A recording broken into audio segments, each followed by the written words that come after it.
Hello everyone, welcome back to my channel. কেমন আছো তোমরা সবাই? আশা করছি ভালোই আছো। আজকে আমি চলে এলাম বাচ্চাদের একটি জনপ্রিয় খাবারের রেসিপি নিয়ে। আমি আমার 22 মাসের বাচ্চাকে যেভাবে ওটস রান্না করে খাওয়াই সেটাই আজকে তোমাদের সঙ্গে শেয়ার করব। চলো তাহলে শুরু করা যাক। এই খাবারটা কিন্তু 1 বছরের পর থেকে 5 বছর বয়সী বাচ্চাদের সকালের ব্রেকফাস্টে দেওয়াই যেতে পারে। চলো তাহলে দেখে নেওয়া যাক কীভাবে রান্নাটা আমি করছি। বাজার থেকে একটি ওটসের প্যাকেট কিনে নিয়ে এসে প্যাকেটটা ছিঁড়ে সরাসরি কড়াইয়ের মধ্যে দিয়ে দিলাম। তারপর গ্যাসটাকে অন করে দিচ্ছি। ওটস কিন্তু বিভিন্ন প্রকারের হয়, আমি এখানে রোলড ওটসটাকেই ব্যবহার করছি। এটা বাচ্চাদের হজমের পক্ষে একটু সুবিধাজনক, আর তাছাড়া রান্না করতে একটু কম সময় লাগে। ওটসটাকে আমি 10 থেকে 15 মিনিট ধরে নাড়াচাড়া করে একটু ভেজে নিয়েছি। যখন এর থেকে একটা মিষ্টি গন্ধ বেরিয়ে গেছে তখন একটা পাত্রের মধ্যে নামিয়ে ঠান্ডা করে তারপর মিক্সিং জারের মধ্যে নিয়ে গুঁড়ো করে নিয়েছি। যেসব বাচ্চারা চিবিয়ে খেতে পারে তাদের জন্য গুঁড়ো করার কোনো প্রয়োজন নেই। আমার বাচ্চাও চিবিয়ে খেতে পারে, কিন্তু ওর যেহেতু একটু বেশি সময় লাগে খেতে, ওই জন্য আমি গুঁড়ো করে নিয়েছি। তারপর একটা পাত্রে বেশ খানিকটা জল নিয়ে তার মধ্যে 3 চামচ ওটস পাউডার গুলে নিলাম। এটা কিন্তু গ্যাস অন করার আগেই করে নিতে হবে, তা না হলে দলা পেকে যাওয়ার সম্ভাবনা আছে। তারপর নিয়ে নিচ্ছি একটু সামান্য পরিমাণে নুন। খাবারটা কিন্তু অনবরত নাড়াচাড়া করেই রান্নাটা করতে হবে, তা না হলে নিচে লেগে যাওয়ার সম্ভাবনা থাকবে।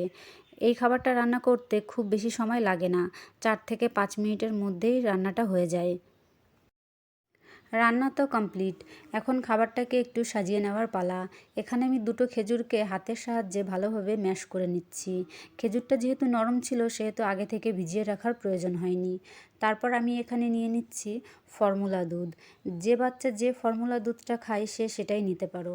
তবে এখানে একটা কথা বলে রাখি, ফর্মুলা দুধ কিন্তু এভাবে খাবারে মেশানোর নিয়ম নেই। এটাকে গরম জলে গুলে তারপরেই খাবারে দেওয়াই হচ্ছে আসল এবং সঠিক নিয়ম। কিন্তু আমি এভাবে নেওয়ার একমাত্র কারণ হচ্ছে আমার খাবারটা এমনিতেই পাতলা হয়েছে, আর তাছাড়া আমি আমার ছেলেকে হাত দিয়েই খাবারটা খাইয়ে দিই। সেই কারণেই আমি আর এক্সট্রা জল দিয়ে দুধটাকে গুলিনি। তারপর এখানে কিছু চিয়া সিড জলের মধ্যে আগে থেকেই ভিজিয়ে রেখেছিলাম, সেটা দিয়ে দিলাম। এবারে ভালো করে গুলে নিলেই তৈরি হয়ে গেল সকালের চমৎকার একটি স্বাস্থ্যকর এবং পুষ্টিকর ব্রেকফাস্ট।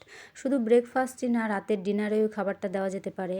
1 থেকে 5 বছর বয়সী বাচ্চাদের জন্য একটি স্বাস্থ্যকর খাবার এটি। তো এই ছিল আমার আজকের উপস্থাপনা।